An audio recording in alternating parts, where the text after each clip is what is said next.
കുഴൽമന്നം കൊട്ടാരപ്പടി പൗരസമിതി ഓണാഘോഷ പരിപാടി കുളവൻമുക്കിലാണ് വൈവിധ്യമാർന്ന ഓണാഘോഷ പരിപാടികൾ സംഘടിപ്പിച്ചത്. മുതിർന്ന പൗരന്മാരെ ആദരിക്കൽ, ഹരിതകർമ്മസേന വളണ്ടിയർമാരെ ആദരിക്കൽ, മുതിർന്ന സ്ത്രീകൾക്ക് ഓണക്കോടി വിതരണം, വിദ്യാഭ്യാസ, കലാകായിക, സാംസ്കാരിക മേഖലകളിൽ പ്രാവീണ്യം തെളിയിച്ച പ്രഗത്ഭരെ ആദരിക്കൽ, ഓണക്കിറ്റ് വിതരണം, ഓണക്കോടി വിതരണം എന്നിവയാണ് പൗരസമിതിയുടെ ഓണാഘോഷ പരിപാടിയുടെ ഭാഗമായി സംഘടിപ്പിച്ചത്.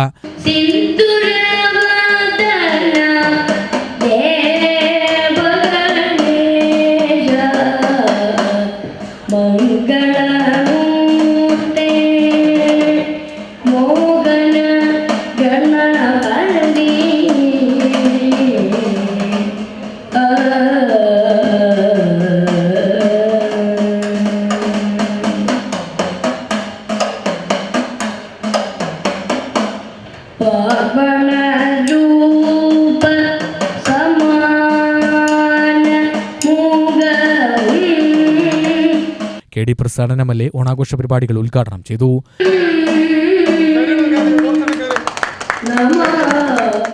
ലോകത്തിന് മലയാളികൾ സമ്മാനിച്ച ജാതിമത ഭേദമില്ലാത്ത, കള്ളവും ചതിയുമില്ലാത്ത, ഒളിവചനങ്ങളും വഞ്ചനകളുമില്ലാത്ത സമത്വസുന്ദരമായ ഒരു സമൂഹം പൂർവ്വകാലത്തു തന്നെ നമ്മുടെ നാട് സ്വപ്നം കണ്ടിരുന്നു എന്നതുകൊണ്ടാണ് ഇത്തരത്തിലുള്ള ഓണമഹോത്സവങ്ങൾ അനവരതം നമുക്ക് തുടരാൻ വേണ്ടി കഴിയും.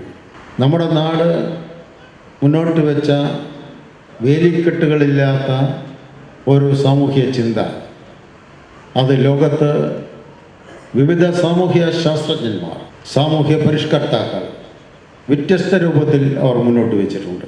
ഇവിടെ നമ്മുടെ കേരളത്തിൽ മഹാഗുരുവിനെ പോലെ, ശ്രീനാരായണ ഗുരുവിനെ പോലെ, അതുപോലെ തന്നെ നമ്മുടെ രാജ്യത്ത് മഹാത്മാഗാന്ധിയെ പോലെ, നമ്മുടെ ലോകത്ത് മഹാനായ കാൾ മാർക്സിനെ പോലെ നിരവധിയായ മഹാരഥന്മാർ അവരുടെ സ്വപ്നങ്ങളിൽ, അവരുടെ ചിന്തകളിൽ ഉയർത്തിപ്പിടിച്ച ആശയം എന്ന് പറയുന്നത് ഈ കേരളത്തിൻ്റെ ഓണത്തിൻ്റെ മഹാബലിയുടെ ഇതിഹാസത്തിന് തുല്യമായ ആശയങ്ങൾ തന്നെയാണ്. ബാബു മാരാത്ത് അധ്യക്ഷനായി. V Muraleedharan, EN Suresh Babu, doctor P Sarin, KR Raju, A Anoop എന്നിവർ സംസാരിച്ചു. UTV news, Palakkad.